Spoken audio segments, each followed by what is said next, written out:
As he spoke, Elijah suddenly flashed a wicked grin. Then, with a twist on his wrist, the military insignia disappeared. "Your Highness, thank you," he said. Then, he stomped on the ground, catapulting through the roof and vanishing into the darkness at an astonishing speed.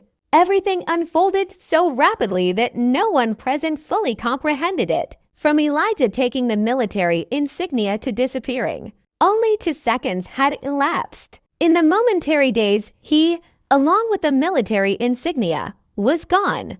Elijah is a traitor. Retrieve the military insignia quickly. Otherwise, the castle is in danger. Lincoln was the first to react. "Quick, go after the military insignia," he shouted. Eloise immediately commanded, "Go after it." Jackson drew his sword abruptly. He led a squad of Draken Guardians in the direction where Elijah disappeared, racing after him. How could this happen? Austin was bewildered, standing frozen, unsure of what to do. He hadn't expected Elijah to snatch the military insignia, so he was completely unprepared. By the time he realized it, Elijah had already made a swift escape. "Your Highness, Elijah is likely working for Julius," Lincoln explained with a grave tone. He added, "His unwavering support for you and helping the castle. Maintain order was just a ploy to make you drop your guard. When the time was right, he'd seize the military insignia and push us into a corner. Damn it, I never thought Elijah would be a traitor. How despicable." Wyatt fumed. No wonder he kept suggesting using the military insignia to control the Black Dragon army against Julius. He was laying the groundwork to snatch it. "This guy is truly cunning," Tyrus angrily exclaimed. "If we can't retrieve the military insignia and it falls into Julius' hands, then we're completely defeated." Eloise frowned. Her expression turned grim. The Marshal's military insignia determined the command of the Black Dragon army. In the past, Julius used to pull strings and exert his influence to command the Black Dragon army. With the military insignia, he could openly order the entire army. In the face of 50,000 troops at the city gates, no one across West Lucosia and beyond would be able to resist. "Mom, I'm sorry. It's all my fault. If I had been more careful, this might not have happened." Austin looked guilty. After all, losing the military insignia from his hands was a mistake for which he felt responsible. "This has nothing to do with you." Elijah hid his true nature too well. None of us anticipated that he would be a traitor. Eloise managed with a forced smile. "I'll go after him right now. I'll definitely retrieve the military insignia." He unsheathed his sword, ready to dash outside. "Wait!" Lincoln immediately stood in front of Austin. He said sternly, "Your Highness, Elijah is exceptionally powerful. With your current strength, chasing him would be futile, and you might put yourself in danger. Shouldn't we do something rather than just sit here?" Austin frowned. "General Steele has already gone after him. If he catches up, there's hope. If not, we must prepare for the worst," Lincoln said solemnly. "The worst? What do you mean?" Tyrus asked. "If the military insignia falls into Julius' hands, what consequences do you think we'll face?" Lincoln asked. While Tyrus furrowed his brow, his expression turning grim. "We all oppose Julius. For him, we're like thorns in his side." Lincoln looked at Austin and Eloise, his tone heavy. He continued, "Once he takes power, we won't escape death. As for you, your highnesses, while you may not lose your lives, you'll be confined for life, never to see the light of day again. If that's the case, we might as well confront them head-on," Wyatt declared indignantly. "Can you take on 50,000 Black Dragon army soldiers?" Lincoln retorted. "What do we do then?" Wyatt frowned. "I suggest we prepare for an escape," Lincoln said, looking at the group. He added, "If General Steele can retrieve the military insignia, that's the best scenario. If not, we escape the castle and West Lucosia for now and reconsider our options later." "What? Abandon West Lucosia? That's like handing the throne to Julius." Austin's expression turned grim. As long as we're alive, there's still a chance. We need to stay resilient. There are opportunities, and we must not lose hope. Lincoln said with heartfelt sincerity. The throne is stolen, the military insignia is taken, and 50,000 Black Dragon Army soldiers are all following Julius' orders. In this situation, where do we have a chance? Tyrus shook his head. If he had known it would come to this, he wouldn't have been so greedy by forming an alliance through marriage with the Reese family. Now, he didn't gain any advantage and only managed to entangle himself in a difficult situation. I think Sir Blaise is right. We must prepare for the worst in case of unforeseen events. Eloise nodded, though reluctant to admit it. The current situation was highly unfavorable for them. If the military insignia truly fell into Julius's hands, they would lose any chance of turning the tide. Leaving West Lucosia seemed inevitable. With the esteemed title of the eldest princess of Dragonmarsh, even if she departed West Lucosia for Oakvale, she would undoubtedly find a place of honor. It would spare her son from any undue hardship. Of course, don't be too pessimistic. General Steele's strength is no less than Elijah's. If he manages to retrieve the military insignia, we still have hope, Lincoln encouraged. You're right. Nothing is absolute in this world. We haven't lost yet, so don't look so gloomy. Cheer up, Wyatt declared. Everyone, I'll excuse myself for now. Austin nodded toward the group and walked out of the hall. At that moment, he was overwhelmed, and his first thought was of his elder brother, Logan. To avoid exposing Dustin's identity, Austin called his brother, who was disguised as a guard, into his room. He then instructed those around him to secure the courtyard and prevent anyone from approaching. Once confirming it was safe, Dustin was the first to speak up. Austin, did something happen? I saw a figure flash across the rooftop earlier. Yes, something did happen. Austin nodded, saying solemnly, Elijah is a traitor. He had taken the marshal's military insignia and escaped. What? The military insignia was stolen. How did this happen? Dustin furrowed his brow. It's my fault. I was too careless. Austin didn't hide anything and briefly recounted the events. After hearing that, Dustin nodded thoughtfully. So Elijah was a pawn planted by Julius. We've all miscalculated. Logan, what do we do now? Suppose we can't retrieve the military insignia. In that case, the position of the Prince of West Lucosia might fall into Julius's hands. Austin said gravely, Julius won't easily become the prince. Dustin shook his head. He continued, let's wait and see. If General Steele can't retrieve the military insignia, I'll personally deal with Julius. How will you deal with Julius? Austin asked cautiously. I can't reveal the entire plan. You'll know when the time comes. Dustin patted Austin's shoulder with a smile. He added, all right, stop overthinking. These past few days have been exhausting for you. Get some rest and recover. We'll face this challenge together, as brothers. Yeah, Austin nodded heavily, seeming to regain some confidence. After a few more words of advice, Dustin left the room. Those words were meant to console Austin, hoping he wouldn't feel too disheartened. As for the plan, Dustin had yet to figure it out. The unexpected loss of the military insignia had caught them off guard. Even Dustin hadn't anticipated that Elijah would collude with Julius. When they went to the Marquis Silvercrest residence, Elijah voluntarily confessed without hiding anything, even killing Julius's envoy to show his determination. It appeared to be a desperate move, a gambit that Austin and the others unwittingly fell into. Julius not only tracked their every movement, but also discerned their intentions from the beginning. Unwittingly, they stumbled into Julius's trap, with all their actions unfolding exactly as he had anticipated.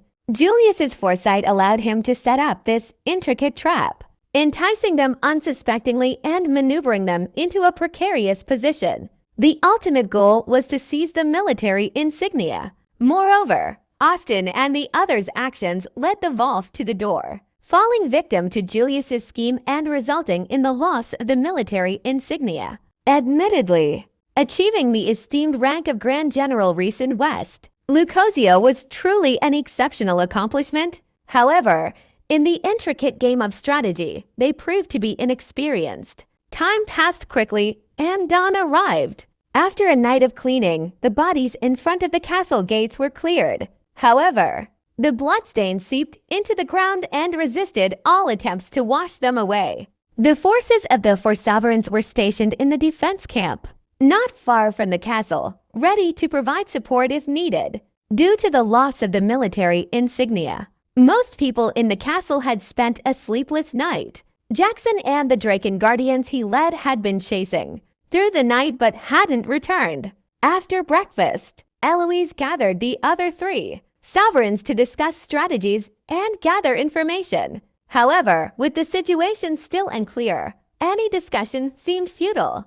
Just when everyone felt at a loss, Jackson, who had disappeared for the night, finally returned. He led a group when he left, but now only he returned, wounded and alone. As soon as he entered the council hall, he fell to his knees, spitting blood. General Steele, how did you get injured like this? Eloise's expression changed. She quickly ordered someone to help him to a chair. General Steele, what's the situation? Did you retrieve the military insignia? Tyrus immediately inquired. Compared to Jackson's injuries, Tyrus naturally cared more about the whereabouts of the military insignia. Your Highness, I failed in my mission, Jackson weakly confessed. He added, not only did I not catch Elijah, but we were ambushed on the way, resulting in the sacrifice of a Draken Guardian squad. The military insignia is lost. Please, Your Highness, forgive my failure. What? You didn't catch him? Tyrus frowned, his face showing displeasure. General Steele, you've done your best. No need to blame yourself. Eloise forced a smile. She knew Elijah must have been well prepared to seize the military insignia. Catching up to him would prove quite the challenge for Jackson, and there was the risk of getting even more entangled in the mess. Your Highness, on my way back, the Black Dragon army has mobilized. You must leave quickly. Do not delay. Jackson's emotions were somewhat agitated, and he coughed up more blood. He added, otherwise, when the army arrives, it will be too late for regrets. General Steele, we've made the necessary preparations. You don't need to worry. You're severely injured. Go rest first. Eloise gestured for someone to help the heavily injured Jackson. As Jackson left, a palace guard rushed in with a panicked expression. Your Highness, this is bad.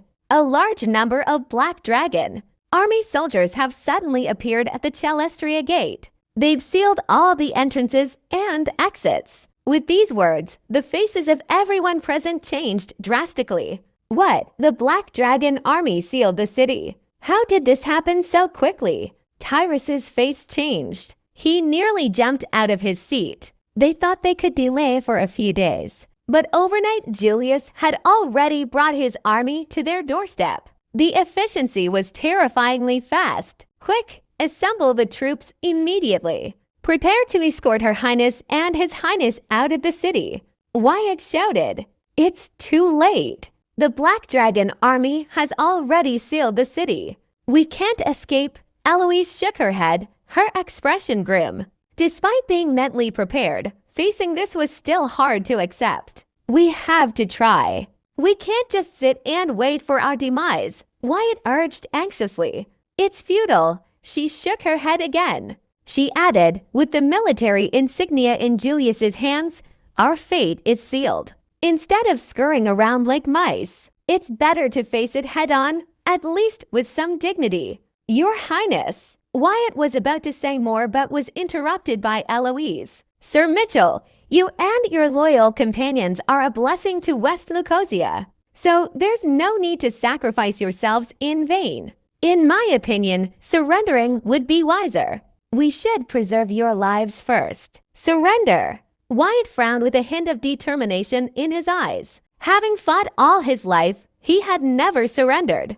This time would be no exception, even if he knew defeat was inevitable. Report. Grand General of the Iron Stallion Cavalry, Julius, accompanied by many generals, is outside the castle gate. We request instructions from your highness. Another guard rushed into the council hall, reporting the situation. So fast, it seems Julius couldn't wait any longer. Eloise took a deep breath. She lifted her sword and walked out of the hall, calling, "Open the gates. Let's welcome our guest." The heavy castle gates slowly opened. Then she walked out with her sword in hand. Julius, clad in golden armor, stood outside the castle gates with an imposing group of warriors. His countenance remained composed, his gaze piercing, enveloped in an unseen aura of authority. Elijah, who had seized the military insignia the previous night, stood at his left, while two trusted generals, Everett and Shane, flanked him on the right. And behind them was a contingent of officers from the Black Dragon Army, a formidable force comprising of several hundred highly skilled warriors. An individual was required to have an illustrious military record and considerable strength and earn the respect of fellow soldiers to ascend the ranks within the Black Dragon Army. Consequently, every officer and leader in the Black Dragon Army was a formidable martial artist. It was no exaggeration to assert that with just a few hundred individuals, they possessed the capability to cut through an army of 10,000 on the battlefield. Grand General Reese, you brought so many people to my doorstep. What's the meaning of this? Eloise stood at the entrance, asking loudly. Your Highness, you're a smart person. You should know what to do. If we lay everything out, it might not look good on both sides, Julius said calmly. At that moment, with the Marshal's military insignia and leading the Black Dragon Army, he was like an uncrowned prince of West Lucosia. Anyone daring to oppose him faced only a dead end. Grand General Reese, you indeed have the upper hand. We concede defeat. Eloise dropped her sword to the ground, her face serious. She added, I can support you in ascending the throne. I can even help you seek a royal title, allowing you to become the Prince of West Lucosia legitimately. Your Highness. Wyatt, standing behind, was about to speak, but Eloise raised her hand to stop him. Oh, is that so? Julius smirked slightly, showing some interest. Your Highness, are you here to negotiate with me? That's right. She was straightforward.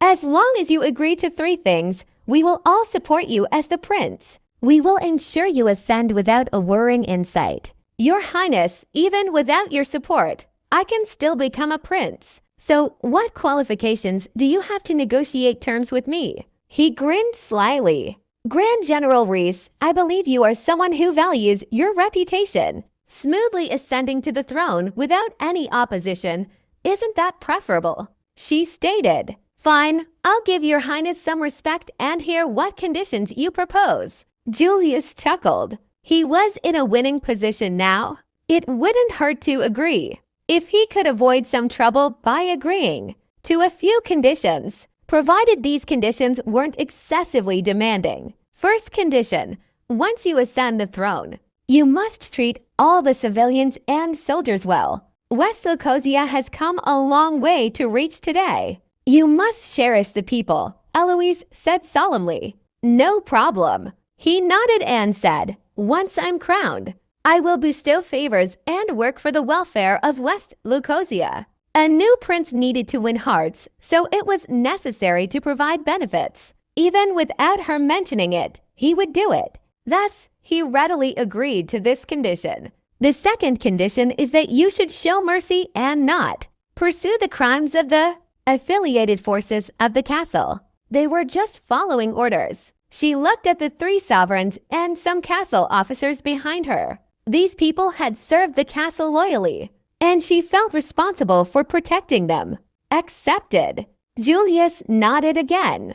As long as they repent and turn over a new leaf, I promise not to pursue their crimes. Thank you, Grand General Reese. Eloise nodded and continued.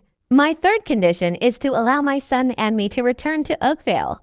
I promise that from then on, we will never set foot in West Lucosia again. Return to Oakvale? Julius squinted his eyes and said, "Your Highness, if you want to go back, I won't stop you. In fact, I'll even send someone to escort you. But as for Austen, that's a different story." Why? She frowned. She was willing to sacrifice everything for the safety of her son. "Your Highness, are you truly clueless or pretending to be ignorant?" he said casually. He went on, "What's Austen's identity? Everyone knows he's the son of the Prince of West Lucosia. In terms of bloodline, he's even stronger than me, his uncle.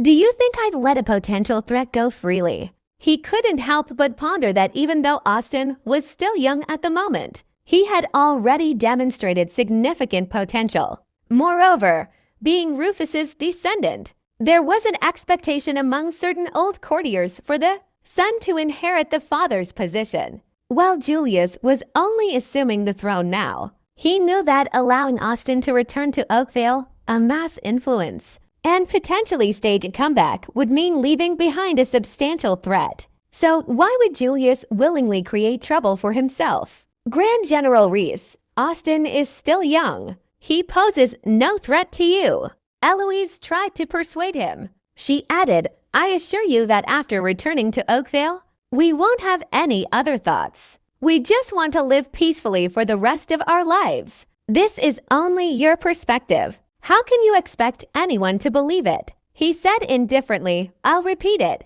You can go back, but Austen can't.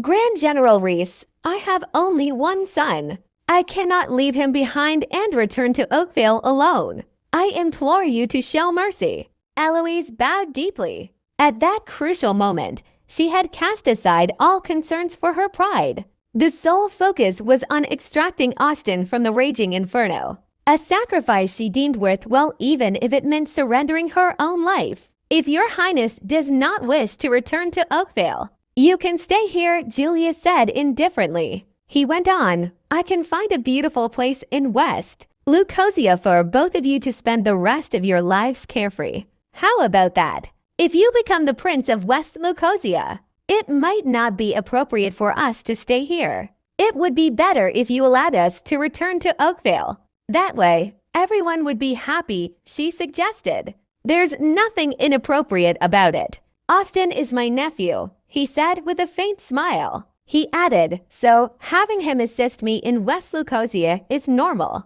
If he performs well, he might even be rewarded with higher ranks and titles, enjoying endless prosperity and wealth."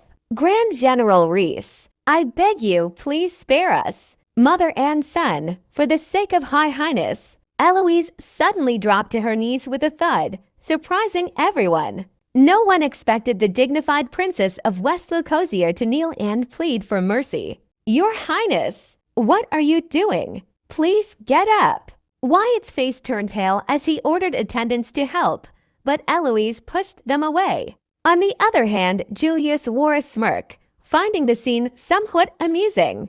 The once high and mighty princess was kneeling before him, begging for mercy. "Mom," suddenly Austen rushed out. Seeing his mother forced to kneel at the door, his eyes turned red with fury.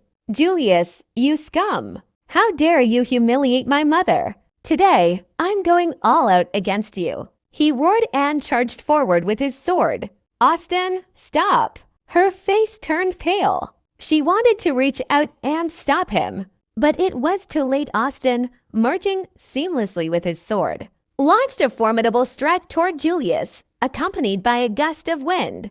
Despite the assault, Julius stood unfazed with his hands behind his back, as if he didn't consider Austen a threat. HMPH, a bit presumptuous, aren't you? At that moment, Elijah, on the left, suddenly took action. His spear picked up, thrusting forward with one hand. Without any visible strength or fancy moves, he simply hit Austen's sword. There was a loud explosion, and Austen was directly sent flying more than 30 feet away. His sword fell to the ground with a clatter. The tremendous impact made him retreat 7 or 8 steps before, barely stabilizing himself. A trace of blood slowly flowed from his nose. Although Austen had reached the level of a grandmother martial artist, he was still far behind Elijah. who was close to the rank of an ultimate grandmother. Just a simple thrust caused Austin to be injured. Austin, are you okay?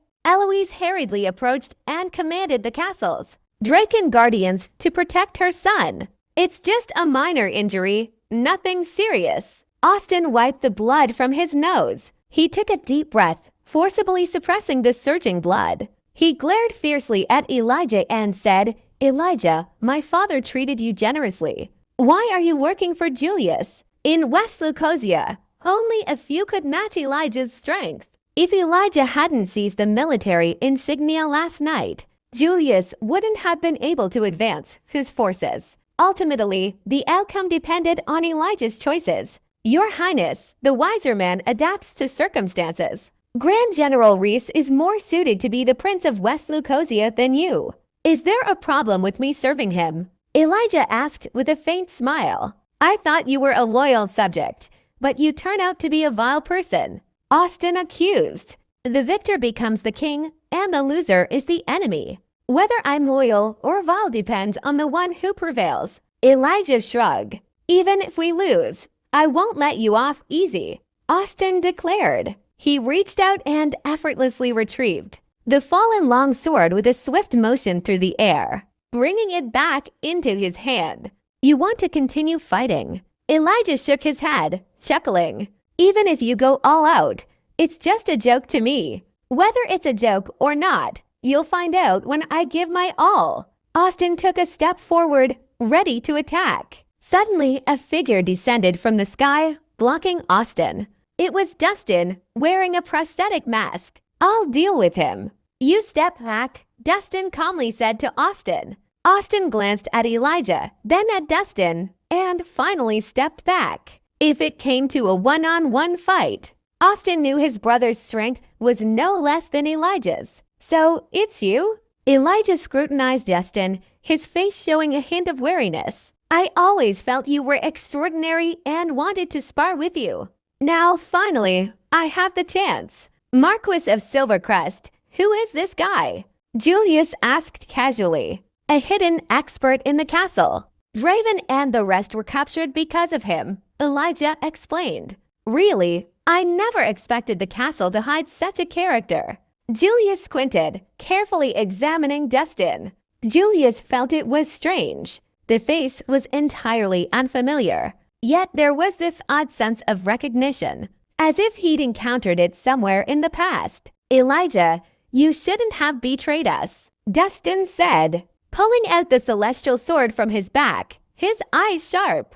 I hate traitors to the core. So today, you must die at your hands. Let's see if you're capable. Elijah sneered. They say you're the #1 spear master in West Lucosia. Today, I'll be learning from you personally. Dustin shot forward. His entire body shot out like a cannonball, morphing into a blurred streak as he fiercely lunged at Elijah. So fast. Elijah's eyes widened, wisely avoiding any underestimation of the situation. In a swift motion, Elijah dual-wielded spears. He swirled in a frantic dance, conjuring a myriad of phantom spear shadows that saturated the air. These elusive yet substantial illusions surged like an unyielding storm, overwhelming Dustin from every conceivable angle. Insignificant skill. Dustin didn't dodge. His body suddenly turned and merged with his sword into a white sword light, violently colliding with the storm of spear shadows.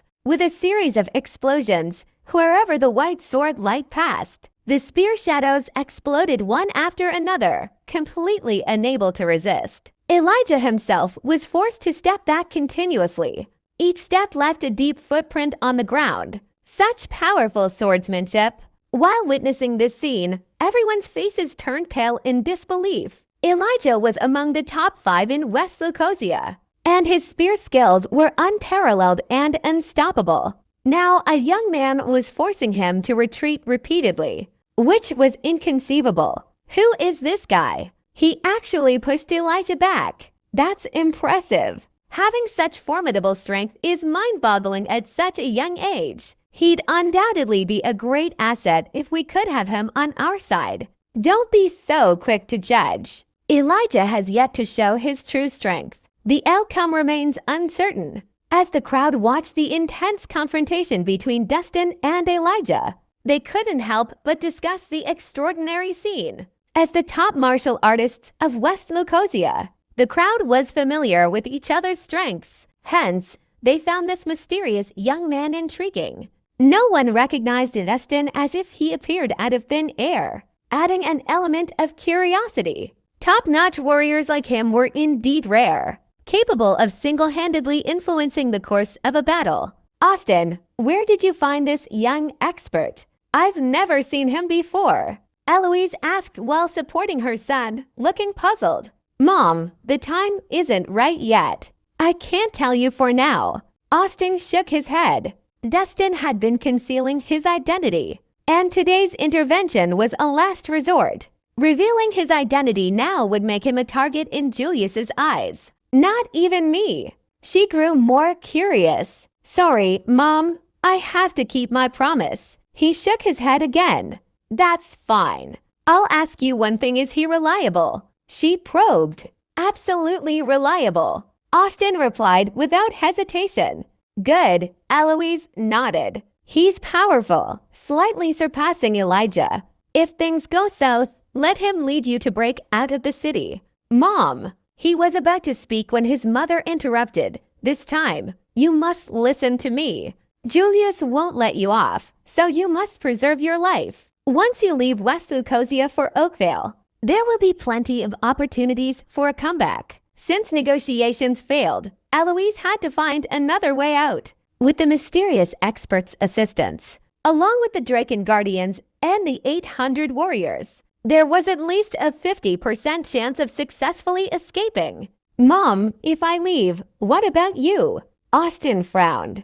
Don't worry. I have protection from my status as the eldest princess of Dragon Marsh. Julius won't dare harm me. She forced a smile. She didn't care about her own life as long as her son was safe. Mom, we're not at our wits' end yet. Perhaps things will turn around. He comforted his mother. After all, he had full trust in Dustin. Austin believed that his brother still had hidden strategies and could turn the tide at a critical moment. A turnaround. Let's hope so. Eloise sighed softly, but in her heart, there was no expectation. After all, facing 50,000 Black Dragon army soldiers outside was an insurmountable task, even for this mysterious expert. In the central battlefield, Dustin's sword continued its relentless assault without a moment's pause. On the other hand, Elijah blocked and retreated, beads of sweat forming on his forehead.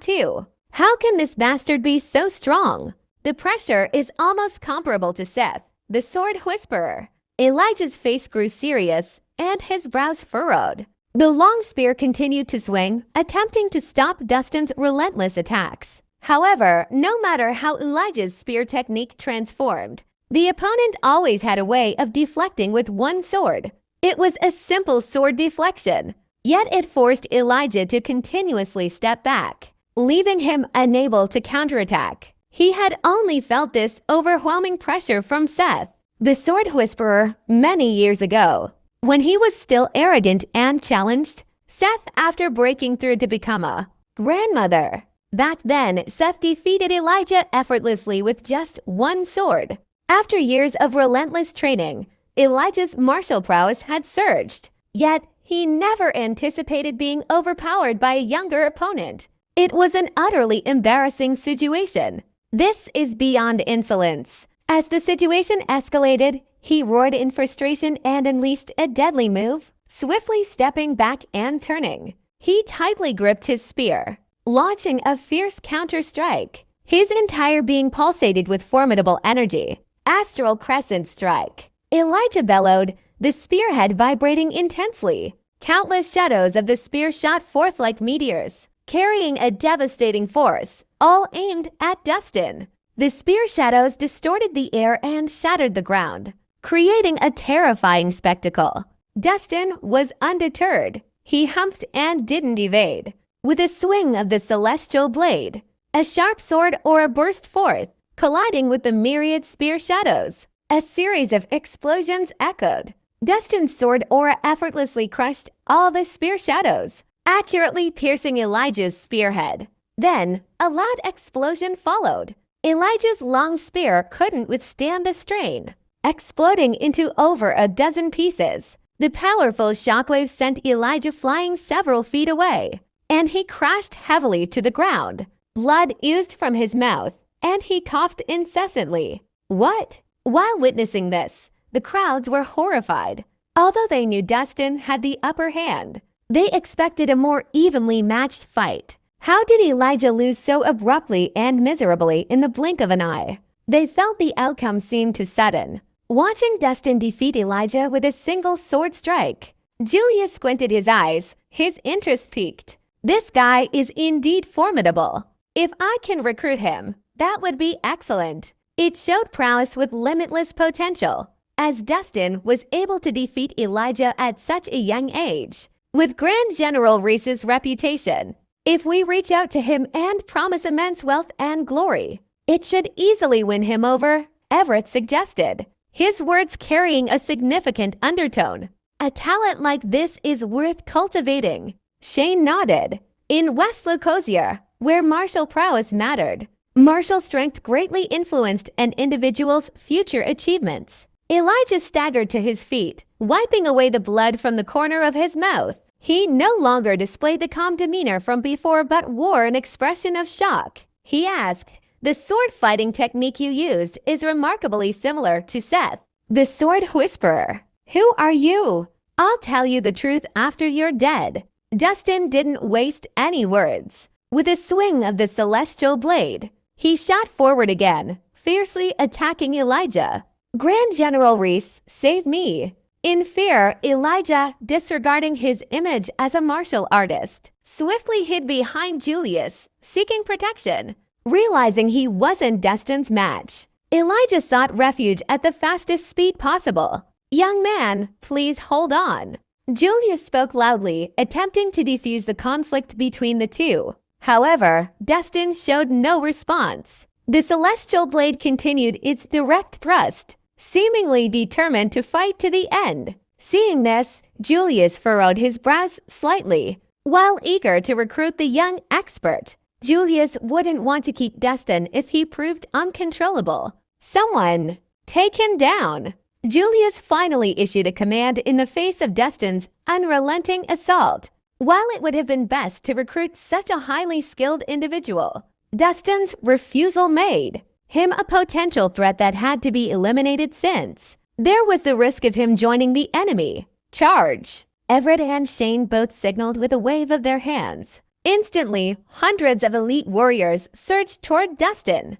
These were the Black Dragon Army's generals who possessed exceptional strength. As they attacked in unison, their combined power exceeded multiple-fold. Halt! Suddenly, a black shadow descended from the sky like a shooting star, crashing into the crowd with unparalleled speed. Following the thunderous impact, the ground shattered and debris scattered. A powerful shockwave emanated from the point of impact, forcing those in its path to stagger back and almost lose their footing. "Who is that?" The crowd looked closely and saw that 50 feet ahead, an elderly man with graying hair had materialized. Clad in formal attire, he exuded an air of indifference. A red mist enveloped his body, emanating a strong intent to kill. The newcomer was none other than Albert Horst, also known as the Executioner. Albert, he finally showed up.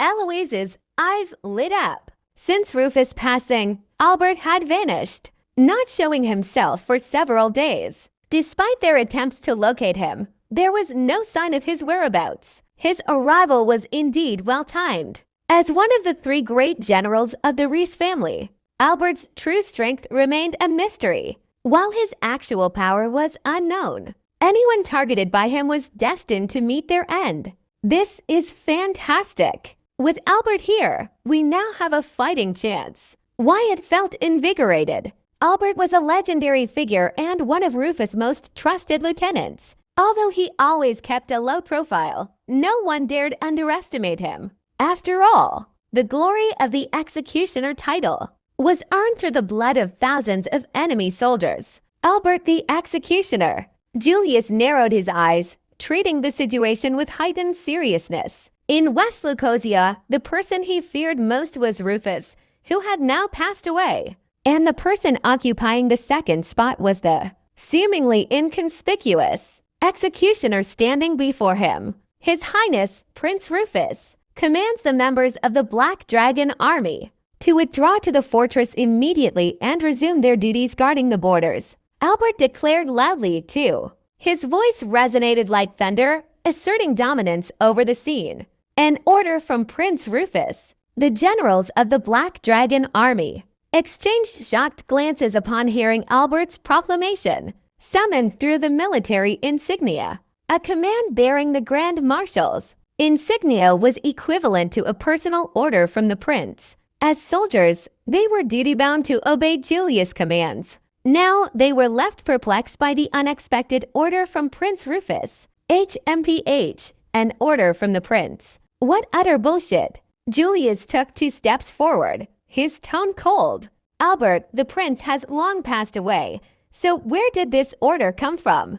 You must be concocting a lie to deceive us all. That's right. Elijah chimed in. The prince is dead, and the military insignia is now in the hands of Grand General Reese. Everyone in the Black Dragon Army must obey Grand General Reese commands. How dare a mere butler dictate the situation here? Allow me to repeat myself. His Highness Prince Rufus commands all members of the Black Dragon Army to retreat to the fortress. Albert spoke with a stern expression, raising his voice even louder than before. His aura became more imposing. Rather than wasting words, Julius issued a direct order. Someone take down this scoundrel.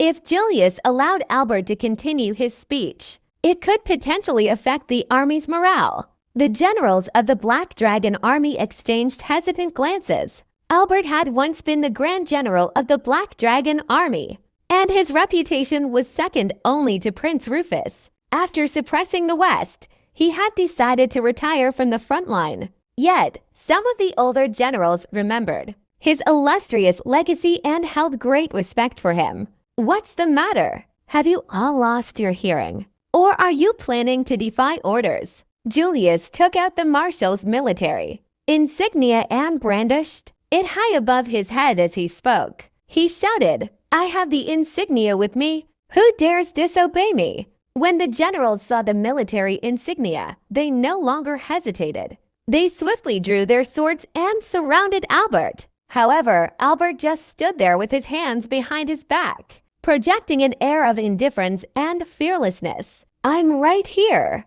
Who dares make a move? Suddenly, a thunderous roar shattered the air, causing the soldiers to instinctively halt and turn their attention to the source of the noise. What unfolded next left everyone utterly dumbfounded. At the entrance of the castle, a middle-aged man in royal attire emerged slowly, his hands folded behind his back. He had a slightly hunched figure and a limp in his walk. He didn't carry an imposing air, nor did he have a strong presence. If it weren't for his royal attire, he would have been mistaken for a common farmer. However, the appearance of this unassuming middle-aged man cast silence upon the scene. Those present were filled with shock as their eyes widened in disbelief. The newcomer was none other than Rufus, the resurrected Prince of West Lucosia. Are you Rufus? Eloise stammered in shock when she noticed the familiar face, finding it hard to believe. She had witnessed his supposed death, so how could he stand there alive? What was going on? Was she dreaming? Dad? Even Austin was stunned as his sword dropped to the ground with a loud clatter. He rubbed his eyes repeatedly to make sure he wasn't hallucinating. Oh my God! Isn't Prince Rufus dead? Am I seeing a ghost? Wyatt, Tyrus, and Lincoln exchanged bewildered looks. They had seen Rufus' lifeless body for themselves the night before, and were sure that he was dead. How was he alive now? Was dark magic involved? Are you Rufus? Julius felt as if thunder had struck him. He stood there dumbfounded as beads of sweat formed on his forehead and began trembling uncontrollably. Suppressed by Rufus throughout his life, Julius had harbored a deep-seated fear. The moment he heard news of Rufus' death, he was overjoyed. After enduring for so many years, he finally saw a chance for a new beginning, the chance to rise to higher heights. He immediately executed his plan to seize power, preparing to take control of West Lucosia's military. He knew that without Rufus' suppression, he would be invincible. His plan had been progressing smoothly. He had the military insignia in hand, the castle surrounded, and even Eloise at his mercy. He had been that close to ascending to the throne and achieving unparalleled glory. However, he never expected that Rufus would suddenly come back to life at this critical moment. Why? How could this happen? How could someone who was already dead come back to life? Julius found himself thoroughly unsettled. Despite his meticulous planning and calculated moves, Rufus's return alive was an unforeseen twist he found difficult to accept. In fact, it wasn't Julius alone who was unsettled. Elijah and the other generals were equally stunned, their faces drained of color. The only reason they found the courage to join Julius in his rebellion was due to Rufus' death. They would never have dreamed of committing such treasonous acts if Rufus had been alive. What a lively day! There's so many familiar faces in the crowd, Rufus remarked as he took his time walking out of the gates. The crowd instinctively made way for him. Rufus, but you. Eloise struggled to find words, her expression a mix of bewilderment and disbelief. She had personally witnessed Rufus being impaled through the chest with a sword and saw him take his last breath. She had even arranged his funeral. She couldn't understand how a dead man could come back to life. Don't worry. I'm not a ghost, Rufus assured with a faint smile. The assassin strike nearly took my life. Fortunately, I was able to survive by protecting my heart with internal energy. Rufus, why didn't you inform us earlier? Do you realize how heartbroken we were? Eloise's eyes welled up with tears. After Rufus' supposed death, she had endured profound grief. Yet she had to restrain her emotions for the sake of the monarchy. As she arranged his funeral, she still had to navigate the world of politics and guard against those with ambitious intentions. Eloise, thank you for your hard work over the past few days. Rufus reached out to wipe away her tears. He then smiled and said, "The reason I faked my death was to take the opportunity to recover from my injuries. On the other hand, I also wanted to see if chaos would ensue after my death."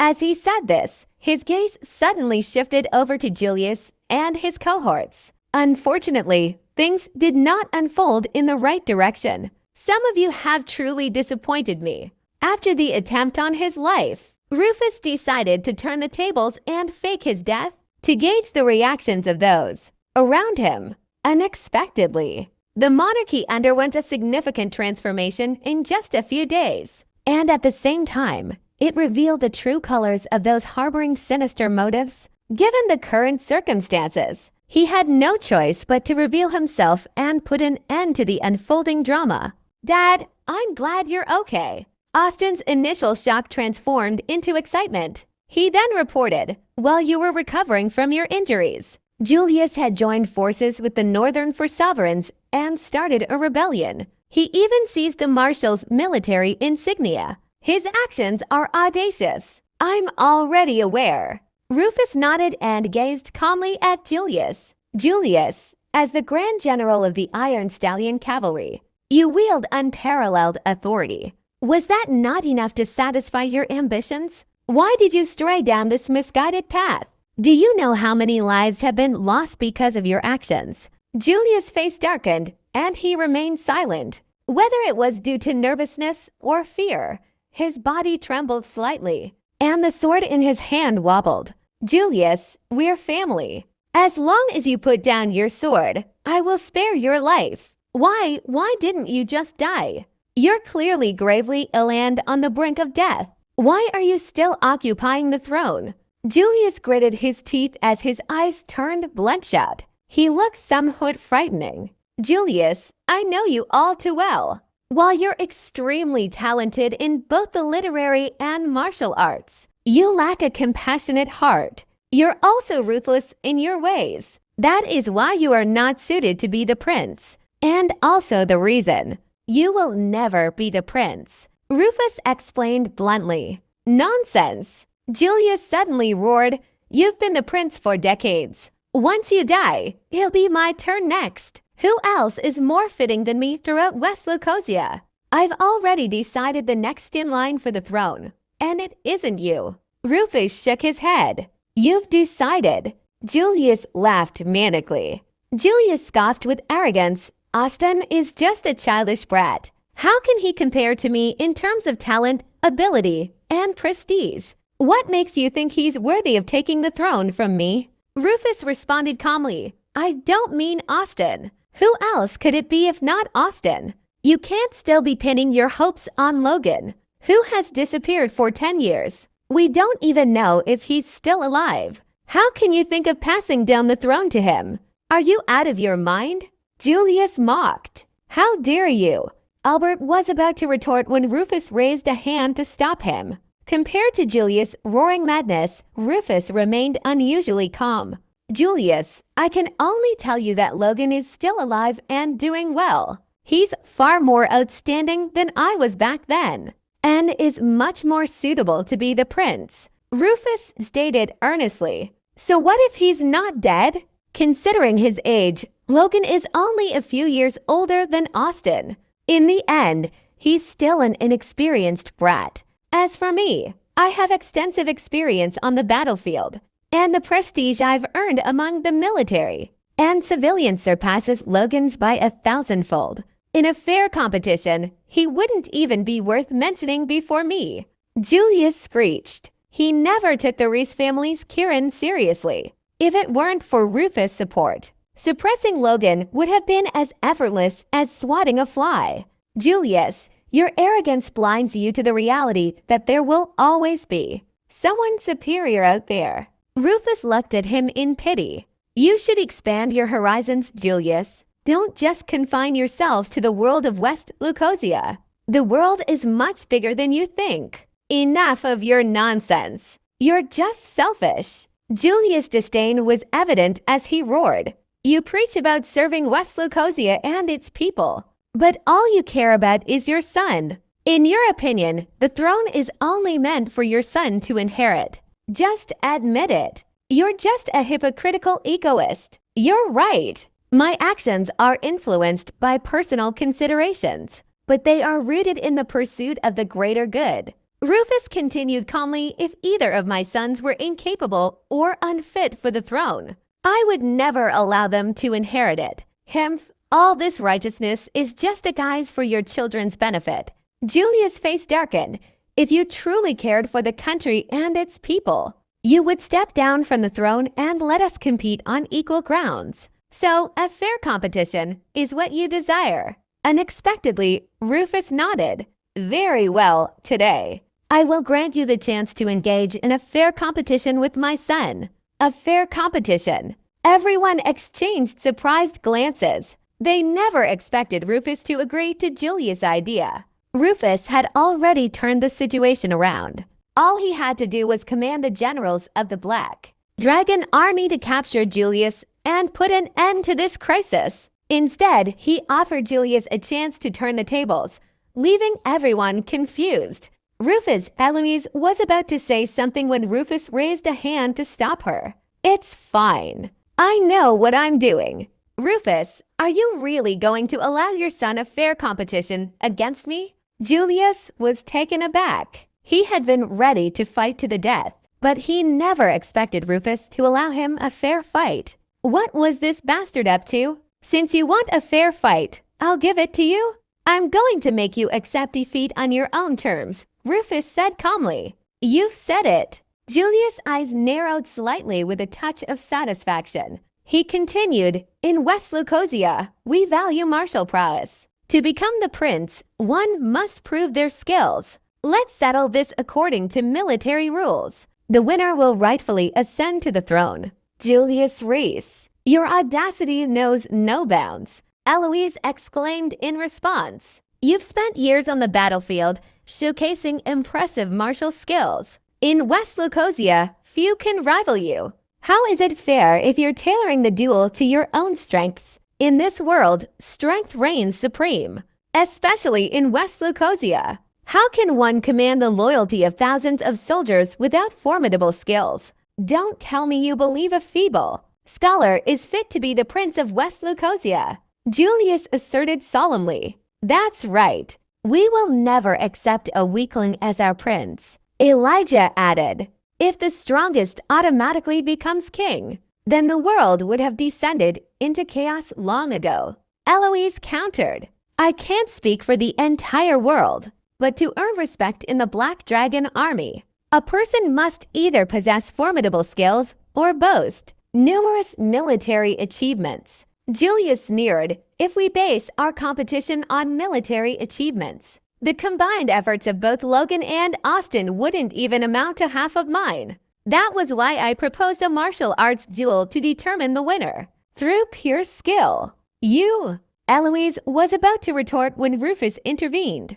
All right, I accept your proposal for a competition based on military rules. Whoever wins will be the future prince of West Lucosia. I'll hold you to your word. Julius' eyes gleamed with excitement. He hadn't disclosed to anyone that he had broken through to the level of an ultimate grandmother several years ago.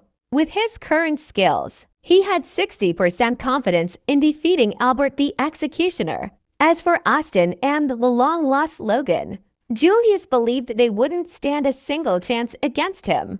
Despite the appearance of a fair competition, victory already seemed assured in his hands. Rufus, you've always been wise but made a foolish decision this time. Let's see how you deal with the consequences after your son's defeat.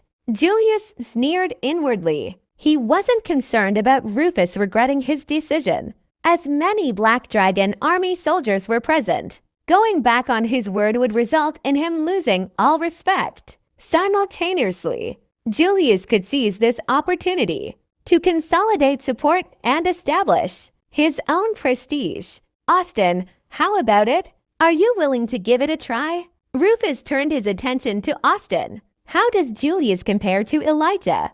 Austin countered. While Elijah is strong, he pales in comparison to your uncle. How else do you think Julius has handled him? Rufus chuckled lightly. Since Julius is stronger than Elijah, then I think I'll pass. Austin shook his head. How was he supposed to fight Julius when he couldn't even defeat Elijah? If Julius did that, it would be akin to walking into his own demise. HMPH, at least you're self-aware. Julius sneered and continued, Rufus, your youngest son has already admitted defeat. So where is your eldest son? Logan, you've hidden long enough. Don't you think it's time to reveal yourself? Rufus spoke loudly. Although he hadn't laid eyes on Logan, he sensed his presence. In the previous case involving Russo, it was Logan's tip-off that provided him the opportunity to eliminate the pests. Now, with such a significant incident happening in the monarchy, given his son's character, he would definitely not stand by idly. I can't believe you not only deceived Julius, but also all of us, you sly fox. And now you're even having me serve as your scapegoat. Is this really appropriate? After a brief moment of hesitation, Destin finally removed his prosthetic mask. With Rufus still alive, the monarchy remained in power. Destin had no choice but to reveal himself in the current circumstances. Despite feeling somewhat cornered, he recognized that Rufus had made this decision in his best interest, as today presented the best moment to solidify his standing and prestige. Defeating Julius, the Grand General of the Black Dragon Army, in front of his troops, would pave the way for his future succession by removing significant obstacles. What Logan is actually him.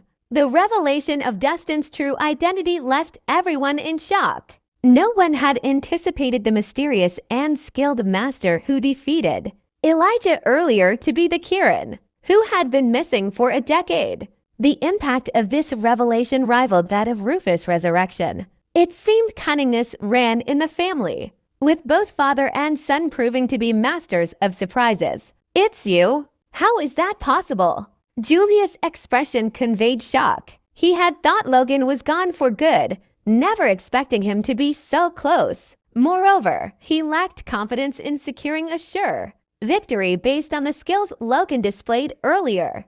Dear all, I apologize for concealing my identity. However, it was necessary at the time. I hope you understand. After revealing his identity, Dustin bowed toward the members of the monarchy. Logan, when did you come back? Eloise was stunned. After looking at Dustin, she shifted her attention to Austin.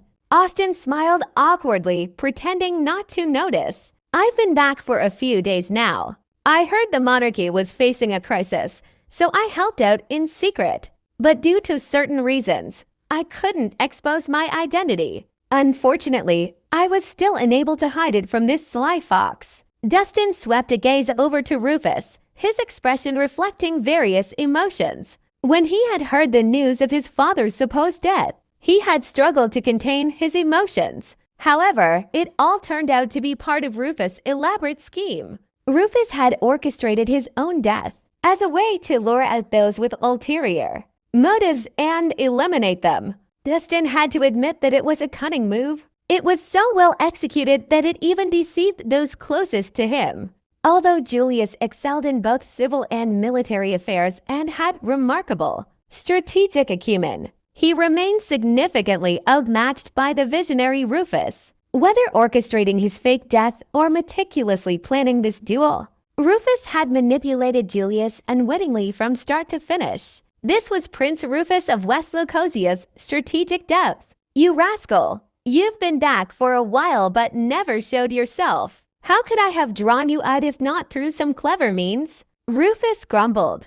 All right, enough of this small talk. We'll settle the matter of your fake death later. Let's first address the current issue. Dustin's sharp gaze shifted toward Julius. Rufus' assassination attempt was the work of the Dragon Guard remnants. After the attempt, Julius swiftly rebelled and sought to seize power. For Dustin, this hinted at a likely connection between Julius and the Dragon Guard. Whether it was planning the rebellion or colluding with the remnants of the Dragon Guard, both were grave crimes in his eyes. Logan Reese. After the initial shock, Julius' expression darkened. It dawned on him that he had been manipulated. Rufus was undoubtedly aware of Dustin's presence among them, hence his quick agreement. It was also his way of acknowledging Logan's strength. He had to admit that although he hadn't seen Logan in 10 years, Logan hadn't faded into obscurity. On the contrary, he had become even more outstanding. He could tell he was extraordinary from how he defeated Elijah earlier. With skills nearing that of an ultimate grandmother, Elijah ranked high in West Lucosia. Logan defeating Elijah indicated that his cultivation had reached the level of an ultimate grandmother. For Dustin to achieve such mastery at just over 20 years old showcased his terrifying talent. If Julius didn't destroy Logan today and allowed him to continue growing unchecked, even if Julius became the Prince of West Lucosia, he would live in constant anxiety. After all, should an ultimate grandmother like Logan attempt to assassinate him and fail, escaping would be a trivial matter for them. Uncle Julius, it's been a long time. I trust you've been well, Dustin said with a wry smile. Indeed, 10 years have passed in the blink of an eye. I almost couldn't recognize you. Julius responded with narrowed eyes, secretly on guard. Uncle Julius, let's stop this. If you repent, considering your seniority, I can plead your case with Rufus on your behalf and spare you from a death sentence. Dustin said calmly. At this point, do you think I can turn back? Julius slowly unsheathed his sword, his expression unusually cold. It was impossible for him to give up now when he was just a step away from the throne. Following the rules established earlier, defeating Logan would pave his way to power smoothly. He wouldn't risk missing such a rare opportunity. As long as you're willing to let go of your obsession, there's still a chance of redemption, Dustin remarked. It's not an obsession. It is my lifelong ambition. I'm willing to sacrifice even my life for it, Julius declared with a determined gaze. Is living not worth it? Why must you seek death? Dustin shook his head. From the moment Rufus came back alive, Julius had already lost. Even though the Marshal's military insignia could command the Black Dragon army, it couldn't surpass the authority of the Prince of West Lucosia. With just a word from Rufus, all of Julius' previous support would turn against him. The final victor remains uncertain until our battle is fought, Julius declared, raising his sword and aiming it directly at Destin. Logan, I acknowledge your skills, but I have been invincible on the battlefield for many years. I have never experienced defeat. I'm afraid you're still not qualified to vie for the throne against me. Uncle Julius, you might be formidable in leading troops on the battlefield, but in a martial arts duel, you may not necessarily be my equal. Destin earnestly responded, You insolent brat. Julius glared at Destin.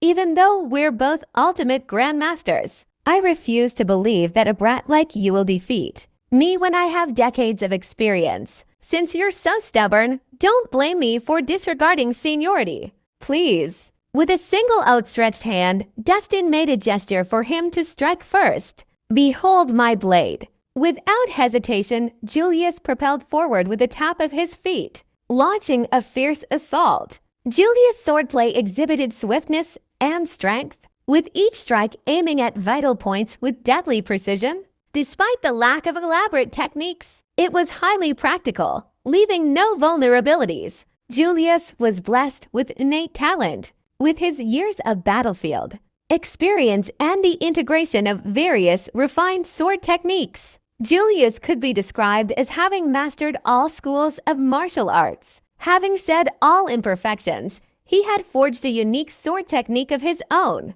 His approach was based on speed, precision, and ferocity. Once unleashed, everyone in its path had to dodge the formidable, razor sharp onslaught. In the face of Julius' formidable onslaught, Logan's figure flickered continuously. He was elusive like leaves in the wind. It made it difficult to predict his movements. In the exchange of back-and-forth attacks, the two showcased exceptional martial prowess, leaving onlookers transfixed and amazed. Everyone maintained a safe distance to avoid being caught up in the fray, providing ample space for Destin and Julius to exhibit their skills. After all, since they were ultimate grandmasters, every strike carried the power to split mountains and shatter rocks. Even the residual effects of their combat could easily claim lives. I didn't expect Julius to reach the level of an ultimate grandmother already. Combined with his extensive experience on the battlefield, Logan is in for a tough fight, Eloise commented, her gaze fixed on the unfolding battle.